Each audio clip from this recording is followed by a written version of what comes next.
Yeah, you pronounce my name. Any questions? I bring many blessings. I don't care what he smokes. I don't care how much he smokes. He ain't never gonna be the Most High, okay?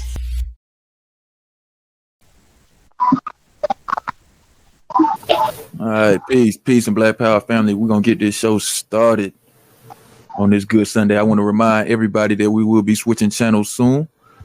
So make sure you subscribe on YouTube to the Atheist Church live channel. Also subscribe to the new channel, Black Atheist Rants. So tonight we're talking about the absence of evidence. Is the absence of evidence the evidence of absence? Well, let's think about it for a second. What if I told you that I just got a new puppy? You probably would take that, take my word for that, right? It's a pretty mundane claim. You know puppies exist, and people tend to get puppies as pets. So if I tell you that I got a puppy, you might just take my word for it.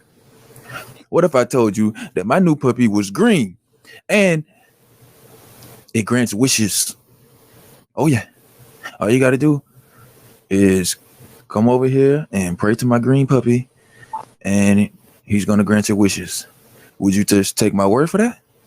Well, see, now we've raised the stakes. This is not just a regular, ordinary, mundane claim. This claim here is extraordinary. So you might not just take my word for this one. Now you want to what? You want to see it before you what? Believe it, right? Right? Because it's an extraordinary claim that's not regular, that you don't have evidence for or any prior experience with. You want to see this green wish grand puppy that I just claimed I had. So and not only that, what's up? Hey, peace, fam. I don't mean to cut you off. And not only that, when it poops, and when you eat the poop, it cures the coronavirus. Yeah, that's why we both don't have it.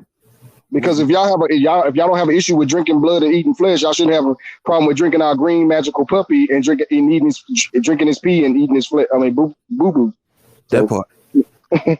So let's keep it going though. When you come over here to verify that I do in fact have a green puppy that's magical, and you see no evidence of it, you see no shit marks, no smell of a dog that you typically smell in a pet owner's house, you see no puppy, you see no puppy prints or the carpet, you see no evidence of this puppy. But I tell you, oh, that's because the green puppy is actually invisible and immaterial. It's spaceless and timeless. It's not regular like us. It's spiritual. It's made up of the spirit only.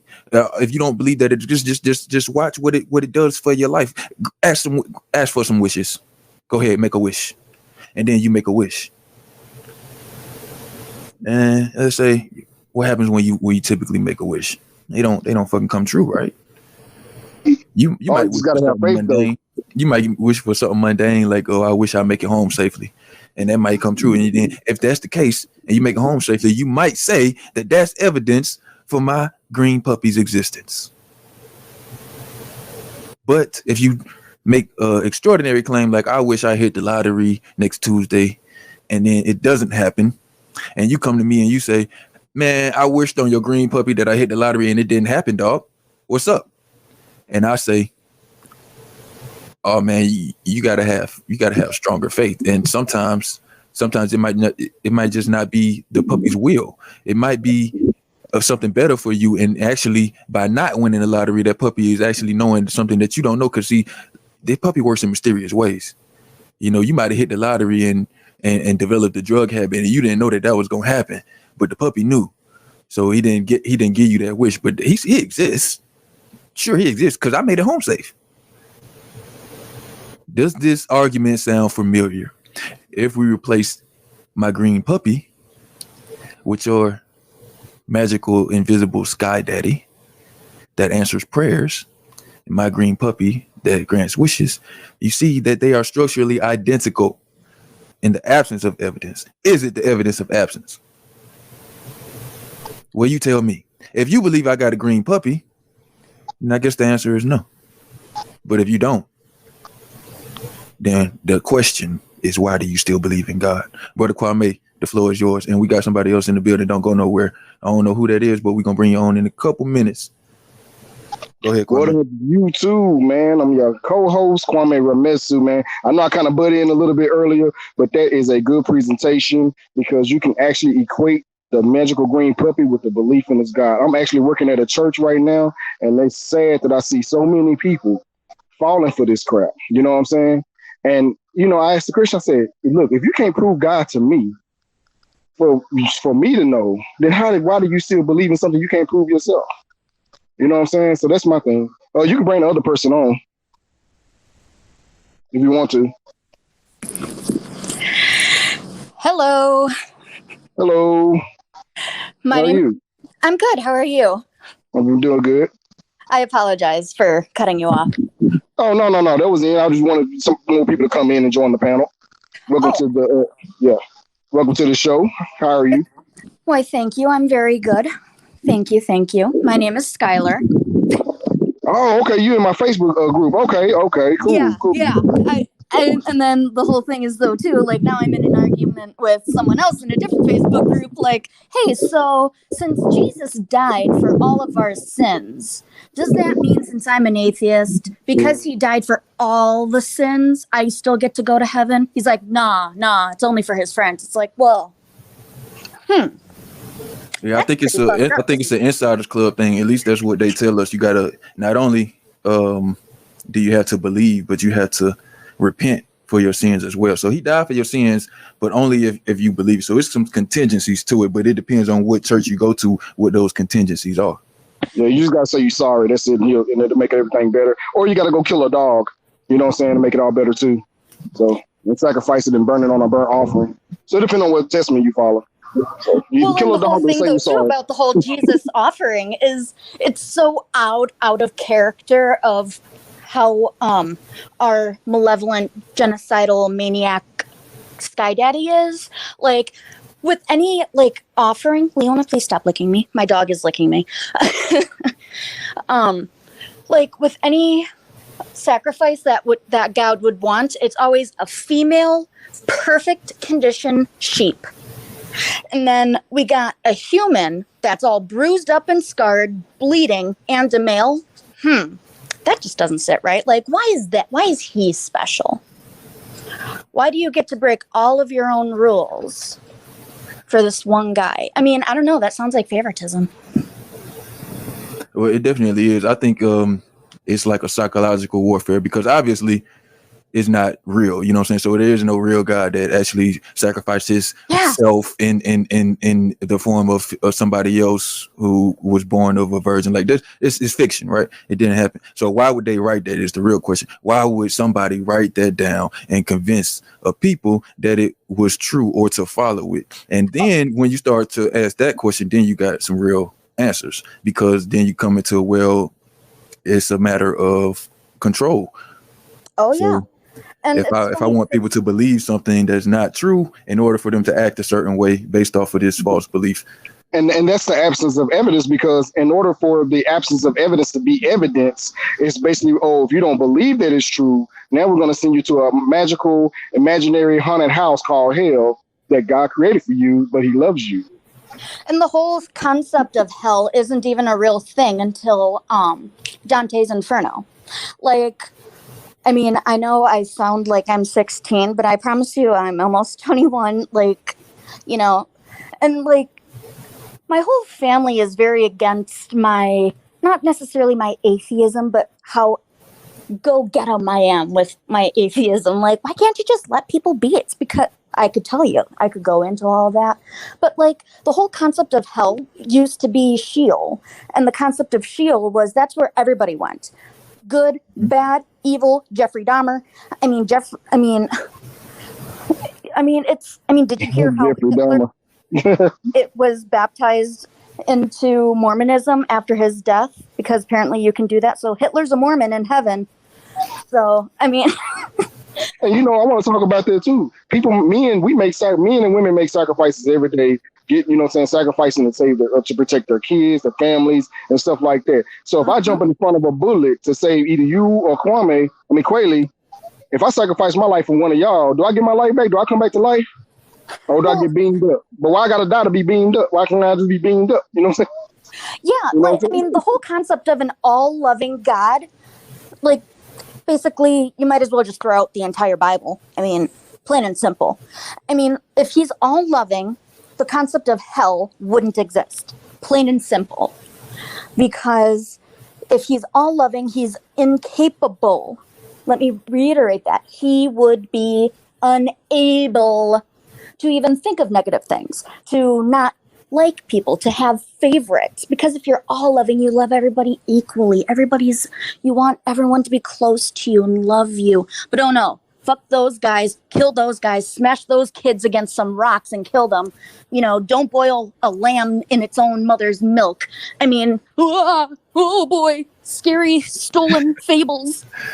Like, and I always say that to people. Like, yes, I've actually read your Bronze Age book of stolen fables, but I mean, does that get me on their good side? Probably not. But I also have a way about me where I just don't care. You know. Hey, I just text the whole. I just posted in the whole Christian community. So hopefully we should have some. I was arguing with one guy. Well, God died for you. I was like, well, do you have evidence of that? Yeah, it's in the Bible. I'm like, well, that's the absence of evidence by you telling me it's in the book. Like you said, like did Spider-Man really say that train in New York that derailed? No, but if you tell me he did, you got to prove that to me too. You know what I'm saying? But it seemed like to me that the train just derailed in New York in the subway and killed like 6 people. So. Where was Spider-Man at then? And Same thing with coronavirus. Yeah, go ahead. I apologize. I get so excited. You know, my ADHD. Like, and I always hear people that are like, well, you know, Jesus Christ existed. Do you know how I know? Because the Bible says so. And not only that, we have proof. Oh yeah, what's the proof? Well, you know, there's a story where they have Bethlehem and real places and real people in history. It's like, okay, yeah, sure. I mean, like you just said, Spider-Man takes place in New York. Just because a fictional story takes place in a real life area doesn't mean that story automatically becomes true. Exactly. Like, oh my God. I probably spend a little too much time, to be honest, like on my phone arguing with people. So that's just who I am. Like, in my notes, I literally have an entire argument again, like for the story of Judas, and then like bad Bible verses, and like I think I need a hobby that's not this. Like this is my hobby. But I need something else to do. And did you used to be religious? I mean, yes, but no. My grandfather and my grandmother, they both believe in God, but I remember my grandmother is obviously a baby boomer, and she's very not what you would expect for a baby boomer. Oh, you're gay? Amazing. Oh, you're trans? Awesome. Oh, you're an atheist? That's great. Like, she is the most amazing person to have ever walked this earth. Better than Jesus Christ, I tell you. But then my grandpa, homophobic, trans, whoa boy.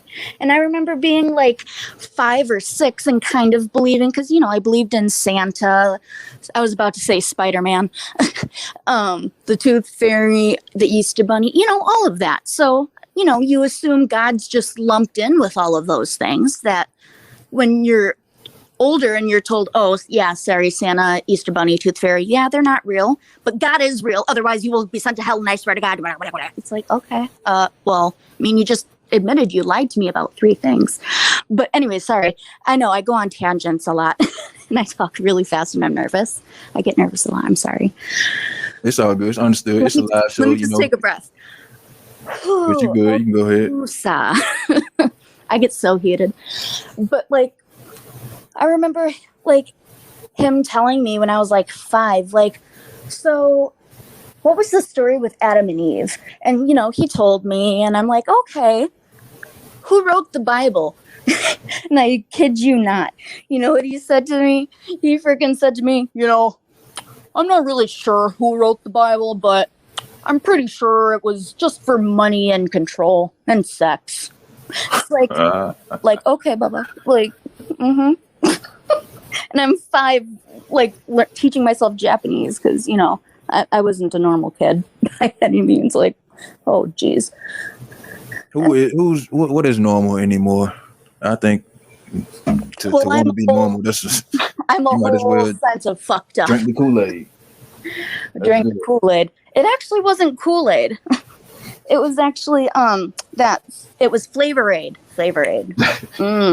How I know this? Because my mom. Yeah, Flavor Aid, man. That's the day. I remember that. I'm 37. I remember Flavor Aid, and we used to drink out the jelly jars back in East Texas. So that's I remember my friend Aaliyah. She came to school, and we quote unquote smoked Smarties, which we like crushed up the candy and then rolled up paper and then blew it, and I accidentally blew it in my teacher's face. I was in middle school, so old enough to know better. And then we also, like, she got me into like eating Kool-Aid out of the packet, which it's like Fun Dip. I love Fun Dip. Shit. If you ain't never ate Kool-Aid with just sugar out of the bag, you missed out on like a important part of your childhood, and I want you to experience that before you die. Just go ahead and do that. Go to the store, get you some sugar, get you some Kool-Aid, mix them together in a bag, and lick it. That's all you gotta do. Well, maybe the jokes of licking things are not going down well in post. Yeah, wait till you get home and then lick it. Well, yeah. Exactly. Yeah. Because I know, you know, after people die, you know what I'm saying, you're not gonna have, you know, Kool-Aid in the background. So, you know, in heaven or hell, if that exists or not. And, you know, can I get like personal with you guys for a minute? Go ahead. Yeah, sure. So, I mean, my birthday's in September, and like I'm gonna be 21. But, you know, lately, you know, every time I go to bed, I mean, I don't have a job. I'm not in school. I'm legally disabled. I'm just still sitting around with my mom, you know, as she is working with my dog, and, you know, but every single night I just think, my God, if say I get to live to 100 and I'm 20, I already lived a fifth of my life. Like, I'm going through that like midlife crisis of like realizing my own mortality in my early 20s. Is that a problem? And it sucks because like I want to believe in something. I wish I could. Like, I wish I could be dumb enough. I mean, no offense to anybody that does, but that came out bad. I'm sorry. Like, I wish I could believe in like God or an afterlife, but and the fact that I don't, I feel like it just kills me more. And I mean, it's not fair to me to be suffering because I don't believe. Like, I wish I could be ignorant, you know, but I don't know. I guess it's just a matter of choice. It's like if you find out you had a terminal illness and you only had 3 months to live, would you want to know or would you not want to know? It just depends on who you ask. Some people are going to want to know. Some people not going to want to know. Me personally, I would want to know, and I would care about knowing the truth, no matter how uncomfortable it is, so that I could better, you know, maneuver through it. Because if there is any silver lining in it, you will never see it if you don't know what the truth is. But, you know, you could either, you know, fake it and pretend and say, well, that's what most religious people do. When you bring them, you know, the artifacts that we bring them, where, you know, none of this stuff is real. It's all made up. And they say, but I still see some good in the Bible. But I find this and I read this when I want to go through something this, and it like, even when the other people was on the show, they say, well, things happen in my life that I give credit to God for. It don't really have nothing to do with the evidence that we present. They're going to find some way to say that they believe in it or whatever, because it's their choice, you know. So they trying to cope with the uncomfortable fact that we are floating on a fucking ball in the middle of a big empty, the big empty pocket of the universe, and we are utterly insignificant in the grand scheme of things, and we're only going to be here for a very minute time in the grand scale of time, because time been going on for billions of years, and we only live for like what, 100 years max, and we still have yet to see a God or any God. You know, yeah. Let's say we live to be 150. Like it's not is not something that can compare to what the religious people offer you, which is a life of eternity. So of course, nobody wants to think about not existing and all that stuff. But me personally, I don't have a problem with it, and I rather know the truth because it is that. That's why they call it the cold hard truth and not the soft warm truth, because it's cold and hard. Yeah, I remember telling and me. I don't mean to cut you off, but I just, with my daughter, having to have surgery, she might have Crohn's disease. And I was telling one of my friends that he said, "Can I pray with you?" I was like, "Nah." I said, "Man," I said, "Bro, you know how I am." He said, "I just want to pray, man, to make me feel better." I said, "Man, that's kind of selfish." You know what I'm saying? So I'm thinking, bro, that's kind of selfish, bro. You want to play to make you feel better? Like, Yeah, you should be praying out of the goodness of your heart, not because you think you're going to get a cookie for it. Yeah. Like, that's kind of rude. Like, who's saying that to you? Like, man, like, oh yeah, I only care about you because it's the right thing to do. Like, man, go fuck off. Get out of here. Who are you? Who are you in my life to be like that? Christian. Good answer.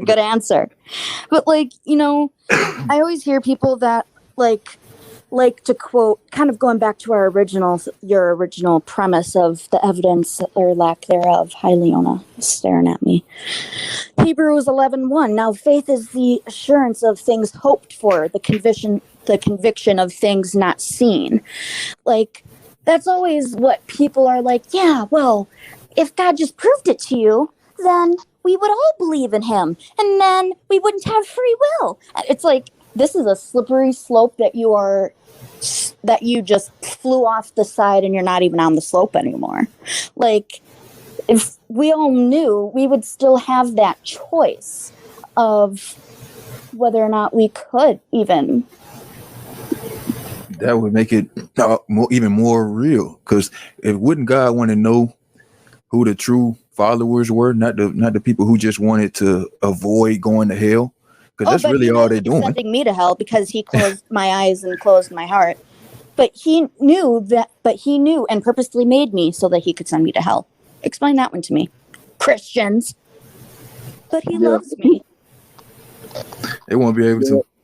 And the sad part is, just like what you was alluded to earlier, like even if like time been going on for this long and we haven't seen no God, we ain't the first people to say that. The arguments we bring up today, there's nothing new. People been saying this stuff. Bertrand Russell, George Carlin, the long list of atheists go way back all the way to what's the guy, Spinoza? So like this been going on for thousands of years. There's always been a pocket of people that's saying, "What the fuck are y'all talking about? This is not real." and you know what they did to persuade people to believe them? It was off with their head. Believe with this or off with your head. You know what I'm saying? And so when you look at the spread of Christianity in history, not in the Bible, in real history, it coincides with the expansion of the Roman Empire. And all that means is colonization. We're going and killing some people and taking their shit and giving them this religion. So if you go back in time, you won't see a bunch of people being convinced of this truth of this religion and adopting it. You will see them being forced to take on this religion or else. And I mean, I'm white. I mean, I appear white, but I mean, I'm an 8th Native American. So, I mean, I'm an 8th Oneida tribe, like part of the Iroquois Confederacy. So it's like, I know exactly how that is. Like, yo, what's wrong with you people? And yet I'm talking about myself, people, like stupid white people. Like, it just always got to ruin it for everybody. You know what I mean? And well, sometimes, and it ain't everybody, but it's no absolutes to everything. But the facts is the facts. No, for sure. Yes, you are correct. And like, I think one of the biggest proofs or lack of proofs for and or against God, you know what I'm trying to say? Like, proof for the lack of evidence of God, or, evidence against God. Yes, there we go. Man, I had a brain fart. It's all good. Like, I think it just blows my mind how people can be like, yes, our version of this God, of this religion, of this branch of this version of this other religion is absolutely true. Well, then how do you explain Buddhism? How do you explain Zoroastrianism? How do you explain all these other religions that are almost nothing alike each other? If there was a real God up there, you would think that we would find evidence of God or people believing in God out in the frickin' Amazon rainforest with people who have never seen other people. Like, they've never seen the word.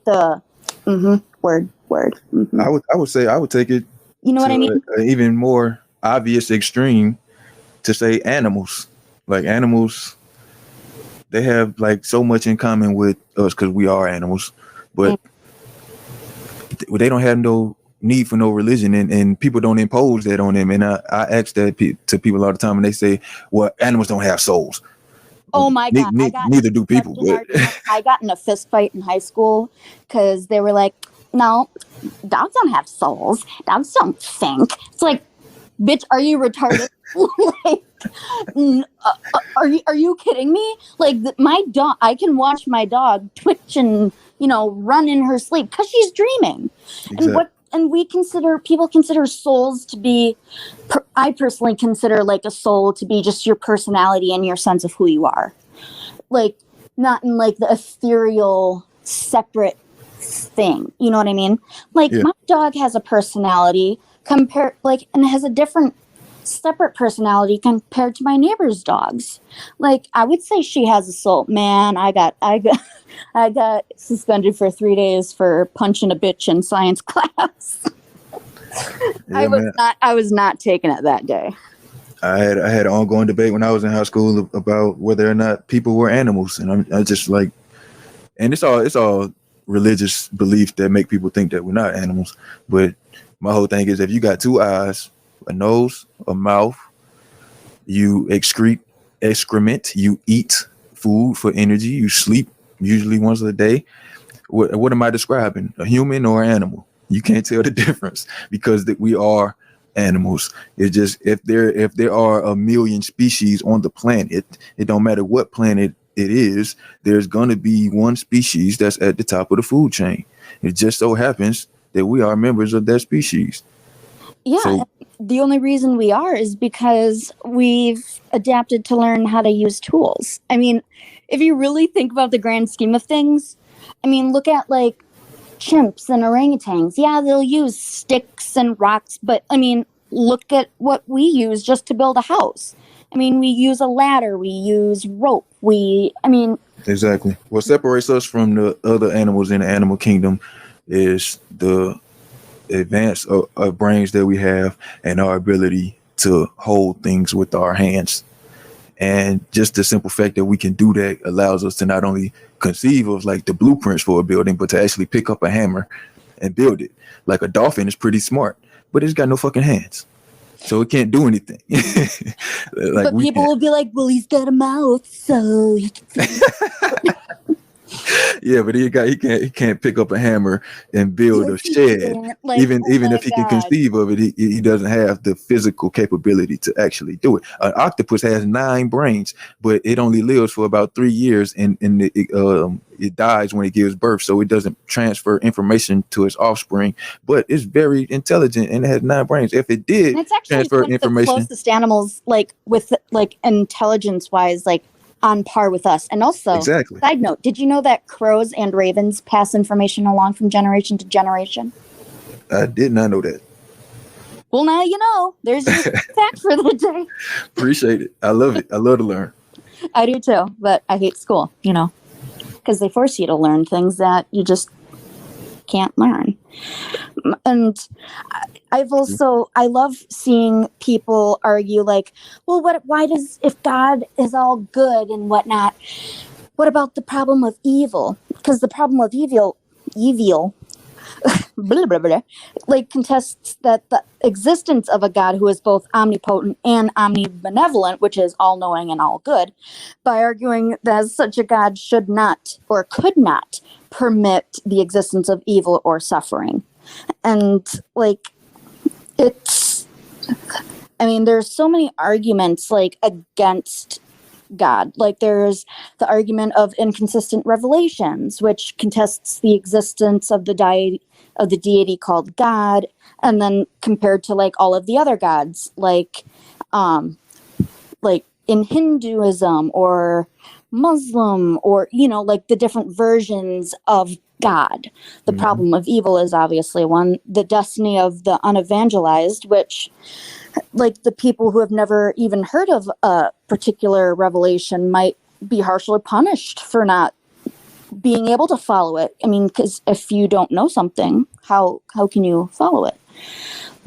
Argument of poor design. Always look at the vagus nerve compared to us and giraffes. Giraffes are fucking weird ass animals, but that's why I love them.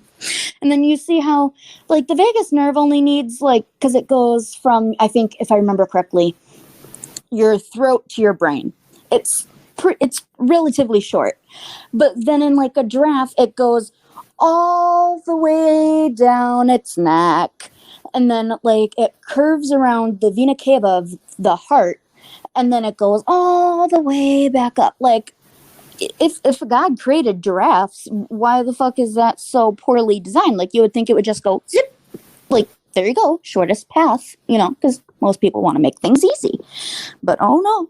And then there's the argument of non-belief, which is the existence of an all-knowing God who wants humans to believe in him by arguing that such a God would do a better job of gathering believers, like, which is kind of hard to explain, but you know what I mean? The Occam's razor, everybody and their mom knows about fucking Occam's razor. And then the analogy of I freaking love this one. This one's so fucking funny to me. Of Russell's teapot. Oh, I love it. We were talking about that like, a couple weeks ago. It's the dumbest shit ever. Like, who came up with this? Like, who is this guy that was just sitting around going, a teapot. Oh, yeah, I could make some tea. In space? Oh, like, how did you get from one thing to another? But it like carries the burden of, for those who don't know, the analogy of Russell's teapot is an analogy that argues that the burden of proof for the existence of God lies with the theist rather than the atheist. It can be considered an extension of Occam's razor. So the whole Russell's teapot, again, for those who don't know, is basically that you can assert without offering proof that a teapot too small to be seen by like telescopes or whatever orbits the sun somewhere in space between the Earth and Mars. But you wouldn't expect someone to believe you if you told them this, because your assertion can't be proven wrong. So like for all we know, maybe there is a teapot floating in space because of I was about to say frickin' ISIS. The International Space Station, because I was thinking ISS. Wrong. Because the International Space Station, like maybe they threw a teapot out the window and then that's how we got the teapot. Like, I mean, we don't know these things. And then to argue like, well, you just got to have faith. And then it's, you got to have faith. No, you don't. Like, come on, bro. I would even add something to Russell's teapot and say, if it is, it's of no consequence to us. So even if your imaginary God did exist, just like even if this teapot did exist, it doesn't mean anything because it's not doing anything. Just like I tell people when they like tell me that their house is haunted, and I'll be like, well, what happened? Well, tell me the story, tell me the ghost story. And it's always some bullshit, like some mail flew off the table, the water cut on by itself, and I'll say, well, it sounds like this ghost is really not bothering you, so just don't bother it. Yeah, let them watch you make a sandwich and do whatever you do, and it'll do whatever it does because it's not hurting you. So it's of no consequence. I don't believe in ghosts, obviously, but I'm just saying, like, even if they were real, I will take your, what's they call? I don't know what you call it when you take somebody's benefit of the doubt. Yeah, well, I'm gonna take your argument and I'm gonna say that it's or true. The devil's advocate, shall we say? Yeah, even though I don't believe it, I'm gonna just say that it's true, and then still show you that it don't mean nothing. So even if there was a teapot It doesn't change the gravity. It doesn't affect the weather or nothing. So fuck it. Even if there was a God, he doesn't answer prayers. We still got to go to the doctor when we get sick. So fuck him. Well, That's how and I like feel the about whole it. thing with like miracles too. Like you always see people, or you always hear, excuse me, because you sure as hell don't see fucking miracles happening. But you hear about miracles like, oh, I prayed to God to find my keys, and then, oh, look at that, praise Jesus, I found my keys. But then what about the people that are like Dying. quadro amputees because they got little toe cancer? I don't fucking know. Like, and So then, many different types of cancer. I know. Like, I was like, really? There's like eyeball cancer, like eyelid cancer. I mean, my mom. Anus cancer. Yeah, it's like. I mean, yeah, I knew that, but I guess I didn't It's, know. You don't think about it enough yeah, to be man. like, oh, so you can get toenail cancer. Like, Nose cancer and how does nostril that cancer work? and all this shit. Yeah, I don't know. A lot of cancer they don't even know. Like the doctors don't know how it happened. That's why they can't get rid of this shit. They don't know. She's just clueless. You know what I'm I'm saying? convinced we're all gonna fucking die of cancer one of these days. We could. But Good. we are one thing for sure. Are One you thing for nihilist? sure, we are gonna die. I'm not scared of dying. I'm scared of the process of dying. I don't want it to be, like a slope. I don't want to get tortured to death or no shit like that. Well, I feel like that's just a given. Yeah, right. But I'm not like actually being dead. That don't scare me because it didn't scare me before I was born. I probably won't give a fuck because I'll And be see, dead. that's what scares me is like like my ex-boyfriend who was super spiritual, believed in the ghosts, believed in numerology and astrology. Like how the fuck I dealt with his ass, I don't know. But like he was always like, well, why does death scare you? It's like before you were born. You didn't even know you existed then because you didn't exist. Then when you die, you're not going to exist then. But I think that's what I'm really scared of is the fact that all of my hopes, all of my dreams, all of my aspirations in life, everything that I've wanted to do, everything that I've become, that I've worked so hard to do, you know what I mean? Like all of those, it'll be gone. It won't matter anymore. All of the books that I've read, all of the knowledge I've gained, it's all for naught in the grand scheme of things. And I think that's what really makes me sad is I won't be able to remember like my memories or because my brain's going to be dead. If my brain's not dead, I won't have memories. But you won't be there to experience the fact that you won't remember it. So I look at it like this: it's like if you go to I know. a party, But you're just not gonna last forever. But that don't mean that you're not gonna go. You're gonna experience the party for the time that is happening, and when the party's over, the party's over.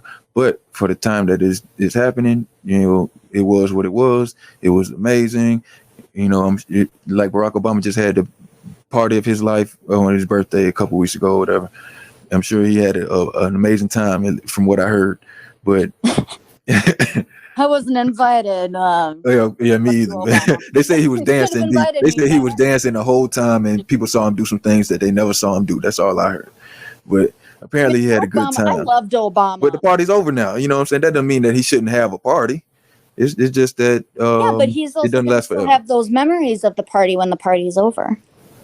Just because the party's over doesn't mean that you won't have the memories. It's not like you'll instantly forget it the second it's over. Whereas when you die, your whole party, aka your life, it's all done.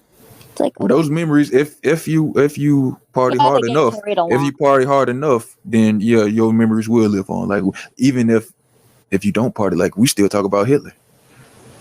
His memories are living on, and that's how a lot of people back then used to think that they want to live on through history, so they want to make their name in history, so they would do stuff like build statues and all that shit. That's what all that's about. But that that's just coming. That's their way of coping with the fact that life is finite. What'd you say? I apologize. I said, but then it's terrifying to think of all of the people that have been alive and lived life that we don't even know of. Oh yeah, way more people that are dead now than are alive now, for sure. Oh, this planet's so over. But you got to understand, like this is the universe that we find ourselves in. Sure, I would like to live forever in a cozy heaven utopia, but live forever. That's not where we are. We are in the universe that we are in, and in this universe, life is finite. Luckily, we live as long as we do. Fruit flies only live for about 14 days. I think there's I think it's mayflies if I remember correctly. They only live for like 24 hours. They don't even have mouths or buttholes because they don't even eat, because their whole thing is, oh, I hatched, time to fuck. And then they just drop dead. Man seems to be lost. What? Yeah, some design, right? Sorry, my ring just went off like neighborhood alert. Man appears to be lost. And I look out my window, I'm like, what? Ooh. Go away. I don't know you. Yeah, there's some design though for an all-knowing God to make all of these pointless creatures that just live and die and all this stuff. And then why reward or punish for eternity for finite crimes? You know, that's like exactly. Well, see, this is the thing about religion, though. Life for chewing my shoes once, like that's just wrong. Right. And that the fact that you have to ask that question betrays the fact that it's not true. So when you look at it from the position of it being true, then you left with all these questions. What's the point of this? Why would God do this? But when you look at it from the point that it's not true, then you don't have those questions. It sort of makes sense, because then you understand that man created God, not the other way around. So now it make more sense that way, because if you think that God created man, you ask all the questions like the ones you asking. Why? What's the point of this? But if you know that it's man that created God, well, then you don't got to ask all those questions, because it's obvious. They do all that shit so that you can believe that, and they want you to adopt this religion. It's fear-based marketing. So they scare you, that they give you the ultimate fear. You're gonna burn forever. You're gonna be punished forever if you don't follow this. Your kids gonna be punished if you don't follow this, or if you go against what this now doctor says. Your kids being punished. No, that's North Korea. The 3-generation punishing. They say that in the Bible too. Oh, is it? I think it's the Old Testament. I didn't remember. Leona, please stop licking me. Please don't lick my feet. Go on. It said in the Old Testament. I can't remember exactly which verse, because I'm not a Christian, but I got a video on the channel. I'm sure I skipped through them. I brought it up on one of these episodes before. 3 GENER generations. Well, let me see if anybody. Punishment. All right, so shout out to Steve the Theorist and Danielle Ward for contributing to the reverse collection plate. But it don't look like we have any entries tonight, so I guess that money is just gonna roll over to next week, unless anybody wants to go ahead and send an entry, because we do this every week. It's the only place where you can experience reverse collection plate. If you see it done anywhere else, they got it from us. Just know that. Man, I've always wanted to do this. Like, I've said to my mom and my grandmother and my whole family that I wanted to basically be a professional atheist, whatever the fuck that means. I want to be like Aaron Ra, okay? I love Aaron Ra. Shout out to Aaron Ra on YouTube. I fucking love him. He just doesn't take anybody's bullshit. But, like, I also found the verse you were talking about, Deuteronomy 5:9. Thou shalt not bow down to thyself unto them, nor serve them, for I, the Lord thy God, am a jealous God, visiting the iniquity of the fathers upon the children unto the 3rd and 4th generation of them that hate me. It's like, okay, bro. Thanks for admitting it. Mm-hmm. But he's so like I was saying, if you look at it from the position that it's a real God out there, you left with all these questions like, what the world? Why would God say that? And I used to think that even as a kid, like, God is jealous, but they said he's jealous, so I guess he is. You know what I'm saying? But when you look at it from the position of, okay, these are people who wrote this and they just made this stuff up, now it makes sense, because they saying this stuff because they want you to accept this religion. They want you to believe. And I remember being like 3 or 4 and, changing my clothes because I had just gotten home from like the park or something, whatever. And I got down under the table to change my clothes. And my grandmother or my grandfather, one of them asked me, they don't live together, so which house it is, I can't remember. One of them asked me, what are you doing? Like, just go stand up and change in the bedroom. Like, what are you doing? And I'm like, well, if God is above us, I don't want him to see me naked. Like, most people would be like, oh, that's cute. But then you think about it and it's like, that's pretty disturbing, wouldn't you think? How a little child is concerned about someone who always knows what you're doing, where you are, what you're thinking, what you look like, being scared of being seen naked. Yeah, it's psychological. Little did I know that I was in a few years I'd be a victim of sexual crime, but hey. Thanks. Psychological warfare. Yeah, I was about to say that. I guess you learned at an early age that Jesus can't save you.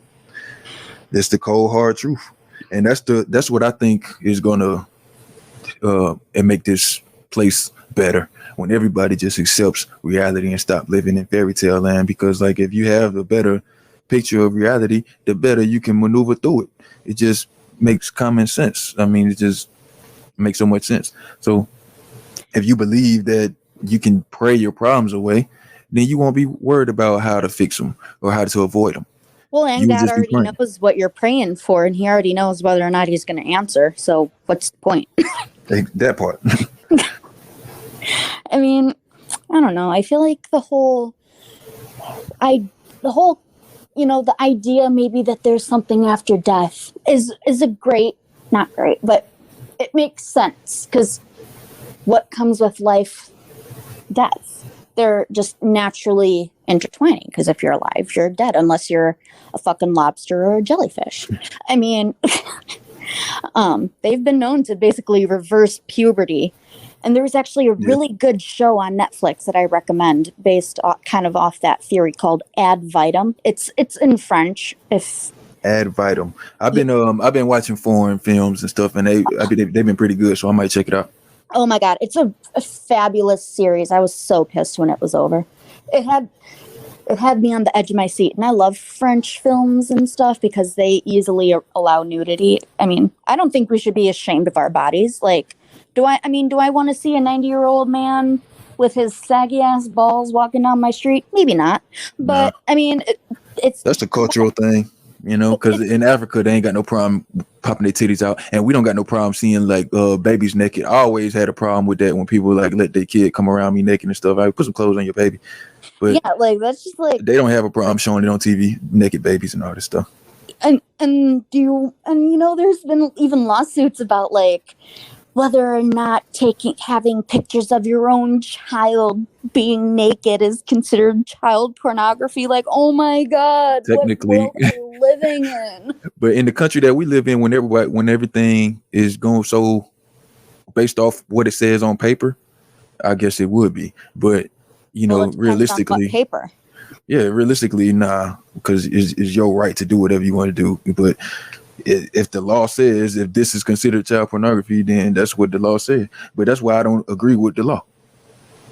I'm a criminal. Boom. Boom, boom. I almost expected you to start doing some Tupac because I would have. That's Eminem. But look, we got a few minutes left in the show. So if there's any thing you want to say before we close out, we go ahead and close out. I want to give you some advice on your future as a professional atheist. Is definitely possible. Don't think that it's not possible. And you know what I'm saying? Just like people like Aaron Raw, Matt Dillahunty, you can do whatever you want to do. All you got to do is do it. And you young, so I recommend you get started early. Don't try to make it happen overnight because it probably won't, but it might happen overnight. But don't try to make it happen overnight. Expect it to take about 10 to 15 years and then plan for that, because that's probably the more realistic situation that you're going to be facing. And if it happened faster than that, then you got lucky. But you know what I'm saying? Sure. Just get started while you're young and go ahead, set out. But go ahead, shout out your social media, or just make any closing remarks that you want to make. I don't really have very much social media. I mean, you can follow me on Twitter if you'd like. I mean, that's no dessert, no life. Because I have a massive sweet tooth. Don't mind me. I mean, I'm not a huge social media nut. So, I mean, maybe I'll check Facebook every 2 years, but, whatever. Don't mind me. Right. Like, with my professional atheism, I feel like I have a lot against me.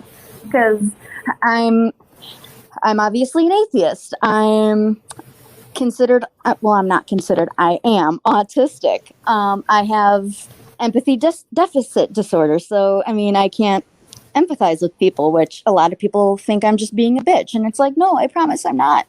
I'm not trying to be. If I was, you would most certainly know it. And I'm very argumentative. I can kind of be mean, and I'm trans. So, like that, just so many of those things turn off people from wanting to be like, ugh, it's a transvestite. It's like, no, I'm not even there yet. Fuck off. Well, I would say use all of those things that make you apprehensive or nervous about getting started. That's the sign that that's your ammunition. That's your fuel. You turn your weaknesses into your strengths, and you got to be clever enough to do that. But you sound smart enough to figure it out to me. That was so I got and for lack of a better term, I got faith in you. But you gotta have faith. I don't remember how that song goes. That's all that's popping up, For sure. But I appreciate you coming on, man. You're always welcome on the show. And I want to remind everybody to go to KweliKush.com for more information on the show. And thank you so much. That's all. We will be out of here. No problem. I hope you have a good night. And you too. Bye. Oh yeah, appreciate Steve the Theorist and Danielle War. I'm gonna hold on to that till next week because nobody participated this week. So next week the pot gonna be bigger, y'all.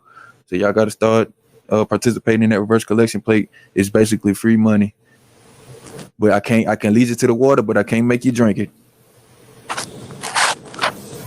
We out.